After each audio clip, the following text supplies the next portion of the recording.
এই আওয়ামী লীগ, ছাত্রলীগ, যুবলীগের সন্ত্রাসীরা এই এনসিপি জামাতের আশ্রয় খুঁজছে, তারা আশ্রয় পেয়েছে। ঢাকা বিশ্ববিদ্যালয়ে বেশ কিছু শিক্ষার্থীদের বারবার রাতের বেলা যাতায়াত করতে দেখা যায়। এরা কারা? তো আমরা কিন্তু বারবার বলেছি যে ঢাকা বিশ্ববিদ্যালয় হলগুলোতে এবং বাংলাদেশের সকল শিক্ষা প্রতিষ্ঠানের হলগুলোতে ছাত্রলীগের দোষরা এখন পর্যন্ত সক্রিয় রয়েছে। আমরা বিগত 2024 সালের 5 আগস্টের পর থেকেই সূচনা লগ্নেই সেই আগস্ট মাসেই আমরা ছাত্রলীগের বিচার দাবি করেছিলাম এবং আওয়ামী ফেসিবাদদের বিচার দাবি করেছিলাম।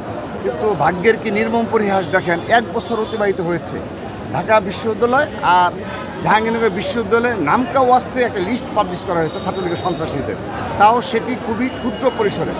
আর তারা লিস্ট প্রকাশ করার মতো তারা সাহস দেখাচ্ছে না।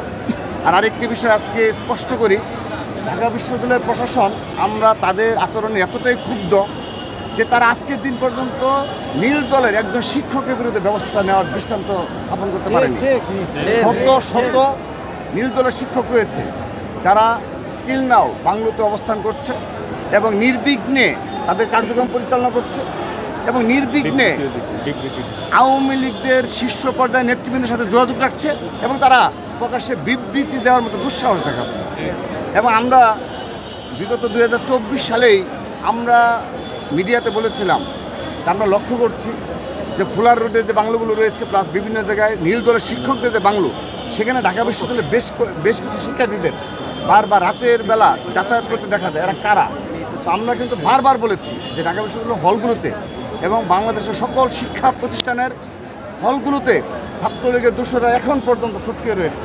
আপনি আজকে একটা বিষয় লক্ষ্য করেন যে একটা বিষয় ভাইরাল হলো যে নাহিদ ইসলামের সাথে আমরা ছাত্রলীগের একজনকে দেখলাম সে এনসিপি করছে।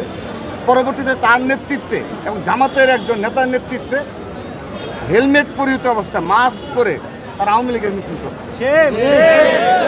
এটা তারা প্রমাণ হয় আমরা যে দীর্ঘদিন অভিযোগ করে আসছি তার প্রতিফলন কিন্তু লক্ষ্য আমরা পাচ্ছি। অর্থাৎ এই আওয়ামী লীগ, ছাত্রলীগ, যুবলীগের সন্ত্রাসীরা এই এনসিপি জামাতের আশ্রয় খুঁজছে, তারা আশ্রয় পেয়েছে, তার প্রতিফলন কিন্তু দেখতে পাচ্ছি। আমরা আমাদের দলে কেউ যদি অনুপ্রবেশ করে থাকে ছাত্র দলে, আমরা সাথে সাথে তার বিরুদ্ধে ব্যবস্থা নিই।